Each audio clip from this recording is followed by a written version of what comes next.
Hello दोस्तों, स्वागत है आप लोगों का मैथ्स प्लेटफॉर्म पर। मैं अजय कुमार आप लोगों का बहुत बहुत स्वागत करता हूं हमारे इस यूट्यूब चैनल पर। तो दोस्तों हम डिस्कस कर रहे हैं आरआरबी एनटीपीसी ग्रुप डी का जो हमारा स्पेशल बैच चल रहा है, उसमें हम लोगों ने दोस्तों प्रॉफिट एंड लॉस यानी लाभ एवं हानि का पार्ट 6 तक कंप्लीट कर लिया है। उम्मीद करता हूँ कि आप लोगों को अच्छे समझ में आया होगा, और अगर नहीं समझ में आया है तो आप लोग वापस आरआरबी एनटीपीसी ग्रुप डी के नाम के स्पेशल वहाँ पे एक प्लेलिस्ट बनी हुई है, वहाँ पे जाइए। जो भी वीडियो प्रॉफिट एंड लॉस का समझ में नहीं आया है वहाँ से वीडियो को देख के अपनी बात क्लियर कर सकते हैं, समझ सकते हैं। ठीक है। और आज इसके दोस्तों प्रॉफिट एंड लॉस यानी लाभ एवं हानि का भाग 7 है। उम्मीद करता हूँ कि ये भी आप लोगों को अच्छे समझ में आएगा। तो दोस्तों प्रॉफिट एंड लॉस में आज हम सीखेंगे डिस्काउंट का पोर्शन। ठीक है। तो दोस्तों वीडियो अगर पसंद आए दोस्तों लाइक जरूर कर दीजिएगा, कमेंट करके हमें जरूर बताएं आप लोगों को वीडियो कैसा लगा। ठीक है। और वीडियो को ज़्यादा से ज़्यादा जरूर शेयर कर दीजिएगा, इससे क्या होगा कि थोड़ा और स्टूडेंट को इससे प्रॉफिट मिलेगा। ठीक है। तो चलिए शुरू करते हैं आज का अपना ये वीडियो। और अभी तक जो साथी चैनल सब्सक्राइब नहीं किए हैं वो चैनल जरूर सब्सक्राइब कर लेंगे। ठीक है। तो चलिए आज हम यहाँ पे पढ़ने वाले हैं दोस्तों प्रॉफिट एंड लॉस में डिस्काउंट का पोर्शन, डिस्काउंट का, जिसे बोलते हैं दोस्तों छूट। क्या बोलते हैं? छूट।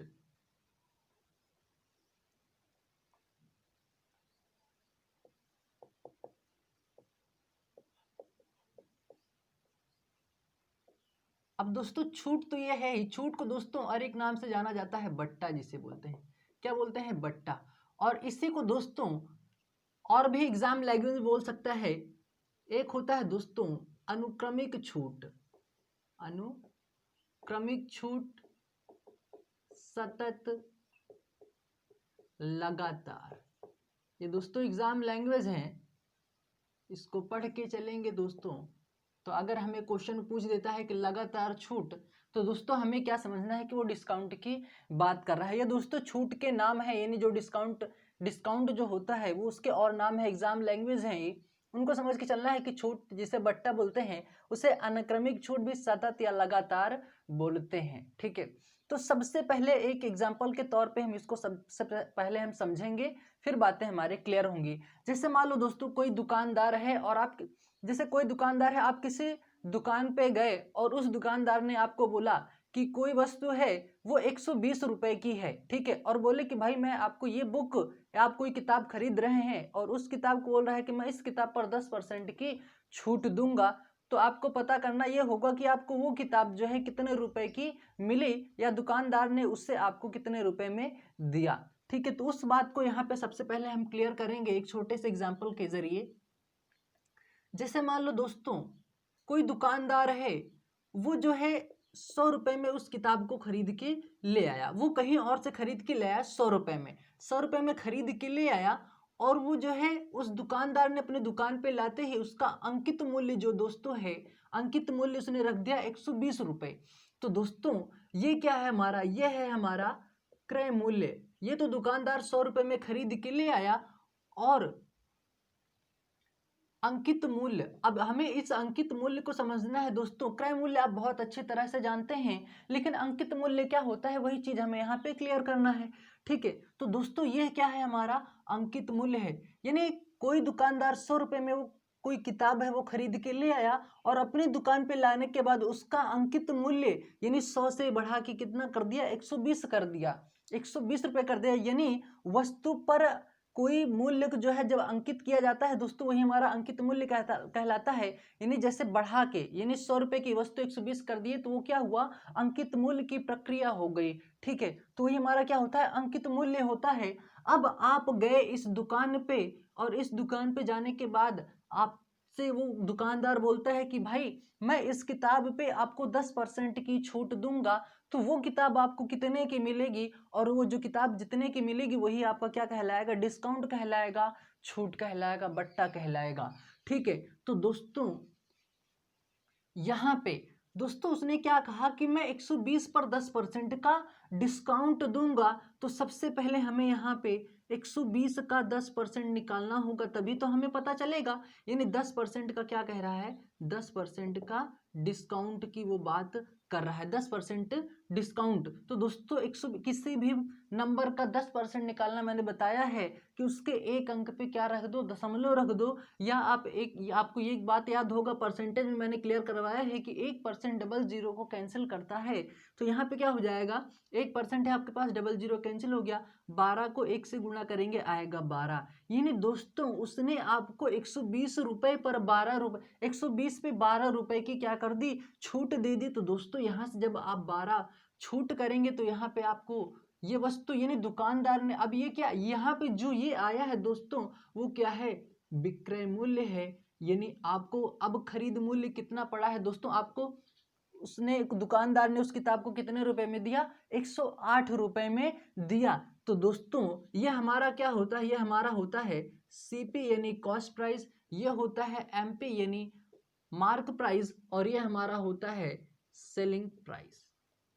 ठीक है, तो दुकानदार ने, अब उसे अगर यही पूछ ले कि दुकानदार को कितने परसेंट का लाभ हुआ, तो दोस्तों 100 रुपए में खरीद के और उसने 108 रुपए में बेच दिया, तो लाभ कितने परसेंट का हुआ दोस्तों, 8% का लाभ हुआ। और इस तरह से हमारा ये क्या कहलाएगा, ये हमारा सेलिंग प्राइस, यानी हमारा ये क्या होगा, ये हमारा प्रॉफिट का परसेंट होगा। ठीक है, तो दोस्तों जब कोई वस्तु यहाँ पे खरीद के ले जाते, एक बात आप नोट कर लीजिएगा कि लाभ और हानि हमेशा क्रय मूल्य पर दिया जाता है, जबकि बट्टा हमेशा अंकित मूल्य पर देखा जाता है। या आप ऐसा यहां से अच्छे से नोट कर लीजिए अपनी नोटबुक में, लाभ और हानि हमेशा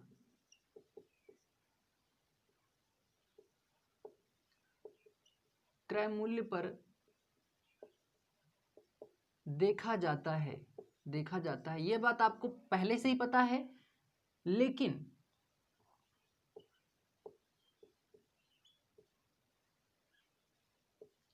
छूट हमेशा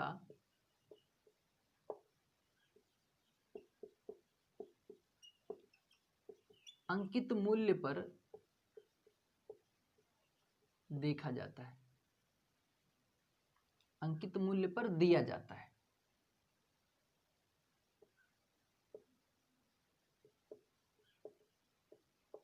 तो दोस्तों ये है एक इंपॉर्टेंट नोट, आप इसको समझ के चलिएगा। मैंने क्या कहा कि लाभ और हानि हमेशा क्रय मूल्य पर देखा जाता है, लेकिन छूट हमेशा अंकित मूल्य पर दिया जाता है। तो दोस्तों मेरा कहने का मतलब ये है कि अगर मान लो वो दुकानदार अगर 100 रुपए में ले आकर 100 रुपए में ही बेच देता, तब तो उससे ना ही लाभ होता ना ही हानि होता, तो इसका मतलब उसने जो मेहनत किया इतना सब बेकार जाता, और कोई भी दुकानदार घाटे में सौदा नहीं करता है। ये बात मैंने आप लोगों को पहले ही बताया है। तो दुकानदार ने 100 रुपए में वस्तु खरीद के ले आके 120 रुपए उस पर मार्क प्राइस कर दिया, यानी अंकित मूल्य कर दिया। और अंकित मूल्य का मतलब ही होता है दोस्तों बढ़ा के मूल्य को तय करना। ठीक है, तो 100 रुपए वाली 120 में कर दिया। अब आप गए इसकी दुकान पर, उसने बोला कि भाई अगर आप ये बुक खरीदते हैं, ये कोई भी वस्तु है, अगर आप इसको खरीदते हैं, इसका प्राइस जो है 120 रुपए है, मैं इस पे 10% का आपको डिस्काउंट दूंगा। ठीक है, तो क्या किए, तो 10% का डिस्काउंट दोस्तों वो 100 रुपए पे नहीं देगा, वो 120 रुपए पे देगा, यानी अंकित मूल्य पर ही देगा। और मैंने यही लिखवाया कि छूट हमेशा अंकित मूल्य पर दिया जाता है। तो उसने क्या किया, 120 का 10% जब निकाला उसने, तो 12 रुपए उसको कम करना पड़ेगा। किसमें, 120 रुपए में। दोस्तों देखो 120 में 12 रुपए कम किए तो 108 में, यानी उससे फिर भी कितने रुपए। अगर आप यहाँ पे परसेंट पे अगर देखना चाहते हैं तो आप परसेंट पे देख सकते हैं, रुपए में देखना चाहते हैं, जैसे मान लो अगर यहाँ पे हम रुपए की बात की है ना, तो उससे क्या होगा, यहाँ पे 8 रुपए का लाभ होगा। अगर आप परसेंट ज्ञात करना चाहते हैं तो यहाँ पे कितने, यहाँ पे रुपए मान लीजिए। ठीक है, ये हो गया आपका रुपए। ठीक है, तो दोस्तों 8 रुपए का ये क्या हुआ है, लाभ हुआ, यानी 100 में ले आके 108 में बेच दिया, तो 8 रुपए का लाभ हुआ। कितने पे हुआ, हमेशा मैंने बोला है लाभ हो रहा नहीं, हमेशा क्रय मूल्य पर देखा जाता है, बटे में 100, और परसेंट ज्ञात करने के लिए गुणा 100 से। तो ये 100 से 100 कैंसिल हो जाएगा, तो क्या होगा, 8% का लाभ हो जाएगा। ठीक है, तो उम्मीद करता हूं कि आप लोगों को यह बात समझ में आई होगी। ठीक है, ये स्क्रीनशॉट ले लीजिए, ये नोट आप हमेशा याद करके रखिएगा कि लाभ और हानि हमेशा क्रय मूल्य पर देखा जाता है, लेकिन छूट हमेशा अंकित मूल्य पर दिया जाता है। ठीक है, स्क्रीनशॉट लो, फिर मैं एक इंपॉर्टेंट बात और क्लियर करता हूं। ठीक है, चलिए। तो दोस्तों अगली बात हमारी ये है कि अब जैसे मान लो कि आप किसी मॉल में गए, ठीक है, और वहां पे आपको बाहर एक सेल लिखा हुआ होता है, सेल लगा होता है, और वहां पे लिखा होता है 50% प्लस 50% ऑफ। तो दोस्तों वहां पे ये देखने में ये होता है कि 50 और 50 मिलके कितना हुआ, 50 और 50 मिलके हुआ 100, यानी 100% का डिस्काउंट, यानी वो वस्तु हमें किस में मिल रही है, फ्री में। आप लोगों को देखने में यह लगता है, लेकिन एक्चुअल में वो वस्तु फ्री में नहीं होती है। इसका कहने का मतलब यह है कि 50 पर 50% का डिस्काउंट, और जब लगातार डिस्काउंट दिया जाता है तो दोस्तों उसका एक नाम दिया हुआ है अनुक्रमिक छूट, सतत छूट, लगातार छूट। तो ये छूट कैसे होंगे भाई, ये हमारे छूट होंगे लगातार। तो दोस्तों इसी को हम क्या बोलते हैं, इस छूट को हम क्या बोलेंगे, जब 50 पर 50% का डिस्काउंट का मतलब ये है, ध्यान समझिएगा, यानी कोई वस्तु 100% में है और 100% में उसने बोला कि भाई 50% हम पहले डिस्काउंट करेंगे, तो वो वस्तु कहाँ पे आ जाएगी, यानी 100 रुपए वाली वस्तु 50% का डिस्काउंट कर दिए तो 50% पे आ गए। ठीक है, 50% पे आ गई, यानी कोई वस्तु 100 रुपए में थी, 50% का डिस्काउंट के तो आपके वो वस्तु अब आपको कितने में मिलेगी, 50 रुपए में मिलेगी। लेकिन आगे बोला फिर 50%, तो दोस्तों इस 50 का भी 50%, 50 का 50%, 1% डबल जीरो को कैंसिल आउट करता है, तो जीरो जीरो कैंसिल, 5 पचम 25 हुआ। यानी अब ये क्या होगा, 25% का फिर से डिस्काउंट हो, यानी 25 रुपए का, तो वो वस्तु, यानी अब आपको 100 रुपए वाली वस्तु, 100 रुपए वाली आपको अब आपको कितने में मिलेगी भाई, 25 रुपए में मिलेगी। तो दोस्तों यहां से आपको डिस्काउंट कितने का मिला, डिस्काउंट आपको मिला ये 50 ये हो गया और 25 ये हो गया, तो डिस्काउंट आपको कितने का मिला भाई, 100% का डिस्काउंट ना होकर के दोस्तों आपको मिला डिस्काउंट कितने का, 75% का डिस्काउंट मिला।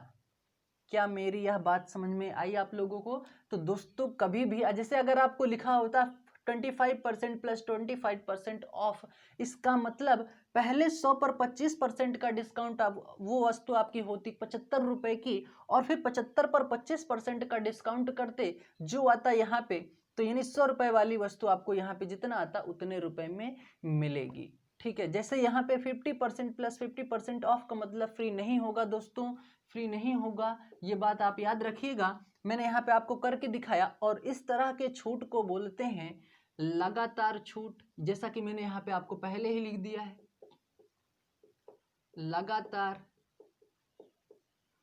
अनुक्रमिक, ठीक है, और क्या हो गया भाई, ठीक है, ये हो गए सतत। अगर आपको एग्जाम में ये कहीं लैंग्वेज दिख जाता है, इसका मतलब ये है कि वो छूट पर छूट की बात कर रहा है। ठीक है, तो उम्मीद करूंगा कि ये बात आप लोगों को समझ में आई होगी। ठीक है, अब यहाँ पे क्वेश्चन की तरफ बढ़ेंगे तो एक एक बातें हमारी क्लियर होती जाएंगी। ठीक है, तो स्क्रीनशॉट ले लो, फिर हम बात को क्लियर करेंगे। तो उम्मीद करूंगा कि ये आपको अगर कहीं पे सेल दिखाई देता है और इस पैटर्न में अगर आपको कहीं दिखता है, तो आपको तुरंत समझ जाना है कि हमें वस्तु फ्री में नहीं मिल करके 100 पर पहले 50, फिर जितना आएगा उस पर 50% का डिस्काउंट, जो हमारा फिर लास्ट में आएगा उतने रुपए में हमें वो वस्तु मिलेगी। ठीक है, चलिए। तो पहला क्वेश्चन दोस्तों हमारे सामने ये है। ठीक है, अब इस बात को हमें यहाँ पे समझना है। क्या कह रहा है, एक वस्तु का अंकित मूल्य 1200 रुपए है, यदि इसे 840 रुपए में बेचे तो बट्टा का प्रतिशत ज्ञात करो। ठीक है, अब देखो दोस्तों मैंने क्या बताया है, ये कितना है अंकित मूल्य, यानी दोस्तों ये आपका क्या है, ये है आपका अंकित मूल्य।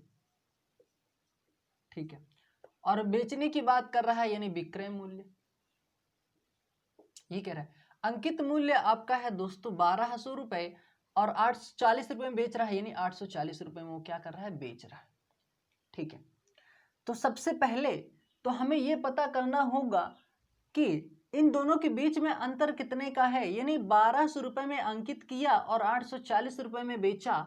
तो सबसे पहले हमें यहाँ ये पता करना होगा कि कितने रुपए का उसे डिस्काउंट मिला हुआ है। ठीक है, कितने रुपए का डिस्काउंट मिला हुआ है। पहले रुपए अगर हमें पता हो जाएगा कि कितने रुपए का डिस्काउंट मिला तो हम आसानी से उसका परसेंट ज्ञात कर सकते हैं।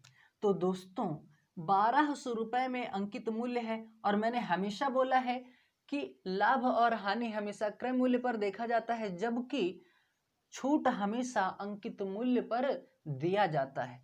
तो दोस्तों 1200 रुपए में वो वस्तु थी और 840 रुपए में बेच दिया। तो दोस्तों पहले तो 360 रुपए का उसे क्या हुआ, छूट मिला। 360 रुपए में छूट मिला।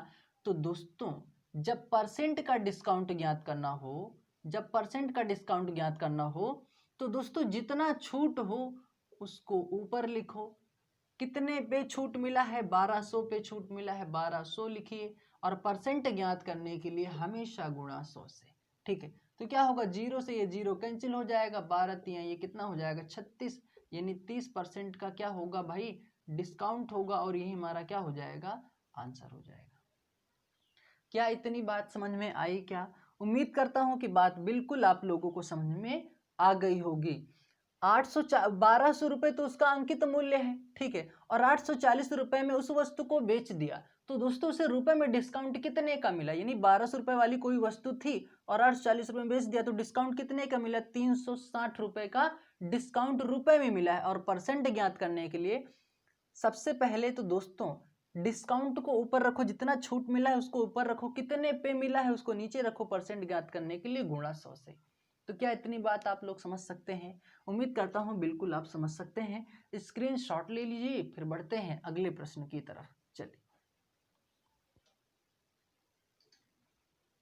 तो दोस्तों अगला प्रश्न हमारे सामने इस प्रकार से है। ठीक है, अब इस प्रश्न में क्या कह रहा है कि एक फोटोग्राफर कैमरे की विज्ञापित मूल्य पर 10% का छूट देता है, 10% की छूट देता है। 20% का लाभ प्राप्त करने के लिए 600 रुपए की लागत वाले कैमरे के लिए कितना मूल्य अंकित किया जाना चाहिए? तो दोस्तों यहां से आपसे पूछ रहा है मार्क प्राइस, यानी अंकित मूल्य आपसे पूछ रहा है कि अंकित मूल्य कितना उसका सुनिश्चित किया जाना चाहिए। तो दोस्तों सबसे पहले इसका कंसेप्ट हम क्लियर करेंगे और इसका मैं एक शानदार ट्रिक बताऊंगा जो आप लोगों को बिल्कुल आसानी से कम टाइम में क्वेश्चन सॉल्व हो जाएगा। तो सबसे पहले हम कंसेप्ट की अगर बात करें, ठीक है, तो कंसेप्ट इसका यह है कि लाभ छूट देने पर भी लाभ, छूट देने पर भी लाभ, यही तो है। तो दोस्तों 100 रुपए वाली वस्तु जो है 10% का छूट दिए तो 90 पे पहुंचे। बोल रहा है कि 120 रुपए का लाभ, 20% का लाभ प्राप्त करने के लिए, तो दोस्तों 100 पर 20 का लाभ होगा तो 120 पे पहुंचेंगे। ठीक है, तो दोस्तों 600 रुपए उसका क्या है, 600 रुपए लागत वाले। तो दोस्तों 600 रुपए क्या है इसका लागत, यानी ये इसका क्या है, क्रय मूल्य है। 600 रुपए क्या है, क्रय मूल्य है। तो दोस्तों लाभ प्राप्त करने के लिए ऊपर हम रखेंगे 120 को, क्योंकि लाभ क्या है, लाभ हमारा 120 प्राप्त करना है ना, 20% का लाभ प्राप्त करने के लिए। तो दोस्तों लाभ को हमेशा ऊपर रखेंगे और डिस्काउंट हमेशा नीचे रखेंगे। तो ये क्या होगा, ये हो जाएगा 0 से 0 कैंसिल, 3 तिया 9 होगा, 3 चौके हो जाएगा 12, ये कितना हो जाएगा 3 दूना 6 यानी 200, और 200 को 4 से गुणा करेंगे तो दोस्तों उसका मार्क प्राइस कितना अंकित किया जाना चाहिए, 800 रुपए, और यही हमारा क्या हो जाएगा, आंसर हो जाएगा। एक बात याद रखना कि ये प्रश्न आपसे दो प्रकार से पूछेगा। अगर आपका अंकित मूल्य दिया होगा तो आपसे लागत मूल्य पूछेगा, और यदि आपका लागत मूल्य दिया होगा तो आपसे क्या पूछेगा, अंकित मूल्य पूछेगा। इस तरह के दो ही प्रश्न बनते हैं। ठीक है, तो दोस्तों देखो इस वाले प्रश्न में आपका लागत मूल्य दे करके अंकित मूल्य आपसे पूछ लिया है।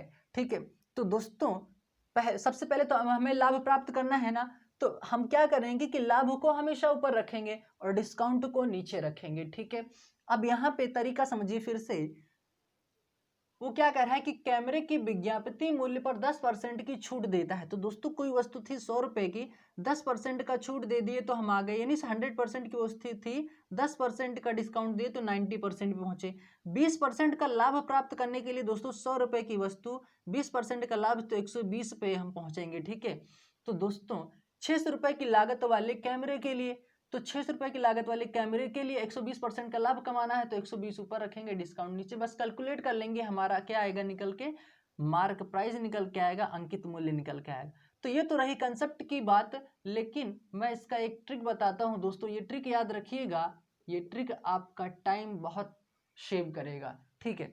तो वो ट्रिक है दोस्तों, जब भी आपसे मार्क प्राइस पूछे या कॉस्ट प्राइस पूछे या डिस्काउंट पूछे या प्रॉफिट पूछे, आपसे कुछ भी पूछे, इस ट्रिक से आपके 4 क्वेश्चन सॉल्व होंगे, यानी 4 टाइप के प्रश्न सॉल्व होंगे, ठीक है। कैसे होगा, यहाँ पे देखिए, ये होता है मार्क प्राइस, अपॉन में होता है कॉस्ट प्राइस, और इक्वल में होता है दोस्तों 100 प्लस का प्रॉफिट, और अपॉन में होता है 100 का माइनस का डिस्काउंट।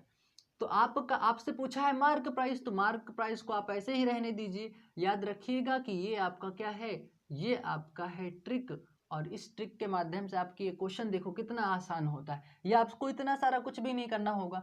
कॉस्ट प्राइस आपका कितना है, 600 रुपए है, आप यहाँ पे रख दीजिए 600 रुपए। भाई क्या कह रहा है, 20% का लाभ प्राप्त करने के लिए, तो 100 में प्लस प्रॉफिट कितना है 20 का, तो 100 में 20 जोड़ेंगे 120 होगा, 120 नीचे रख दीजिए। 100 में डिस्काउंट कितने का है, 10% की छूट देता है, तो 100 में 10 माइनस करेंगे 90 पे पहुंचेंगे, ठीक है। अब क्या होगा, अब ये हो जाएगा कि ये 0 से 0 ये कैंसिल हो जाएगा, 3 तिया 9 होगा, ठीक है, 3 चौक 12 हो जाएगा, ठीक है। 1 मिनट, हाँ ठीक है दोस्तों, क्या होगा, 0 से 0 कैंसिल हो जाएगा, ये होगा 3 तिया, ये तो आपके पास ये 3 बचा हुआ है, 3 तिया ये 9 हो गया, और 3 चौक क्या हो गया 12 हो गया, और अभी आपके पास ये 3 बचा हुआ है, ये क्या हो जाएगा, 3 दूना ये 6 हो जाएगा, आपको बचा ये 200, और इसका क्या करते हैं, क्रॉस मल्टीपल करते हैं, तो यहाँ से क्या होगा, यहाँ पे सिर्फ एक बचा हुआ है, तो ये क्या हो जाएगा, एम यानी मार्क प्राइस बराबर, और ये क्या हो जाएगा, ये यहाँ पे 4 है, यहाँ पे 200 है, 4 को 200 से गुणा करोगे, यानी 200 गुणे में 4, तो आपका मार्क प्राइस कितना निकल के आएगा, 800 रुपए। आप दोनों जगह से बात को क्लियर कर सकते हैं, ठीक है। तो उम्मीद करता हूं कि ये ट्रिक आप लोगों को पसंद आया होगा, स्क्रीनशॉट ले लीजिए, फिर बढ़ते हैं अगले प्रश्न की तरफ, चलिए।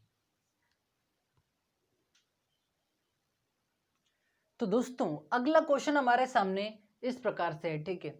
अब प्रश्न क्या कह रहा है, ध्यान से देखिएगा, समझिएगा, इंपॉर्टेंट क्वेश्चन है, ठीक है। क्वेश्चन कह रहा है, एक डिनर सेट का मूल्य 1500 रुपए अंकित किया जाता है, यानी कोई एक डिनर सेट है दोस्तों, उसका अंकित मूल्य जो है, यानी उसका जो मूल्य है वो 1500 रुपए अंकित किया जाता है, ध्यान से समझना, अंकित किया जाता है। ग्राहक इसके लिए 1173 रुपए अंकित करता है, जो ग्राहक है दोस्तों उसको दोस्तों 1173 रुपए अंकित करता है। यदि ग्राहक को अनुक्रम में छूट दी जाती है, अनुक्रम का मतलब समझते हैं दोस्तों, छूट पर छूट, क्योंकि मैंने इस चीज को पहले ही बता दिया है अनुक्रम का मतलब। अब ये अनुक्रम वर्ड आया है तो आपको तुरंत समझ जाना है कि छूट पर छूट दी जा रही।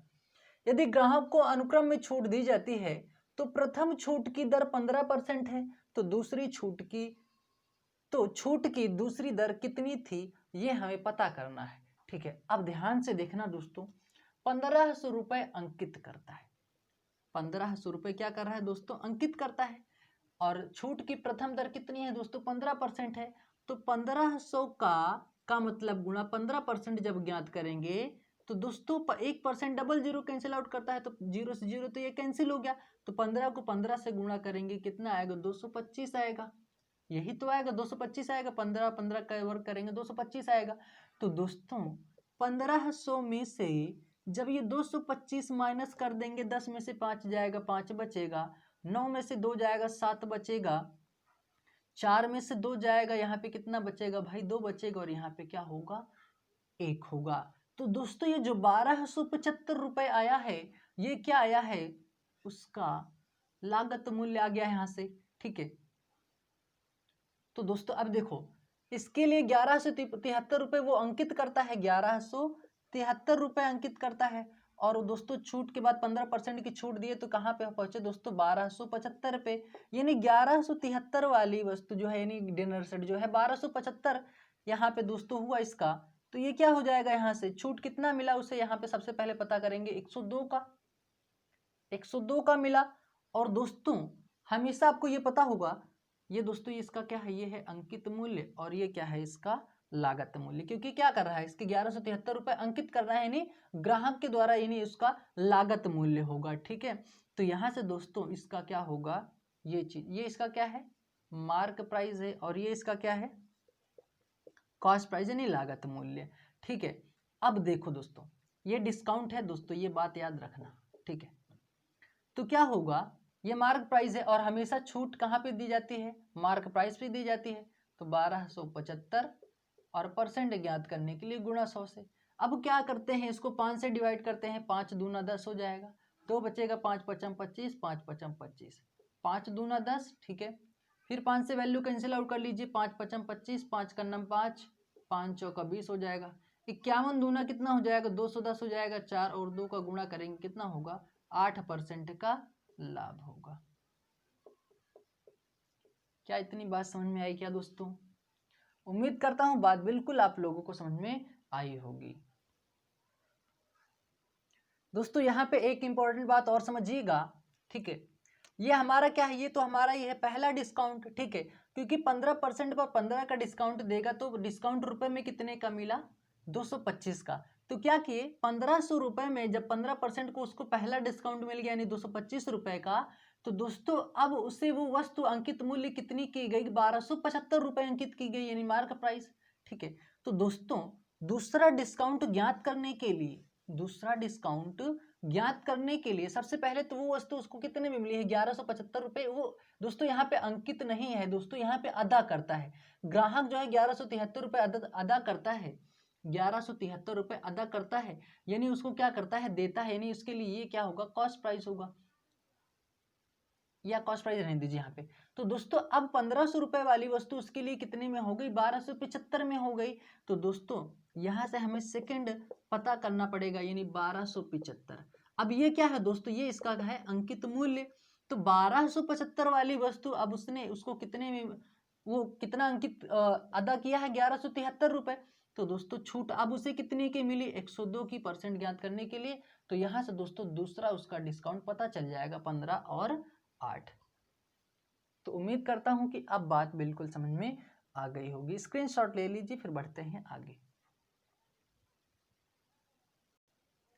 तो दोस्तों अगला प्रश्न हमारे सामने अब इस प्रकार से है। ठीक है, तो ये क्वेश्चन क्या कह रहा है दोस्तों, इंपॉर्टेंट क्वेश्चन है, बात को समझना अच्छे से।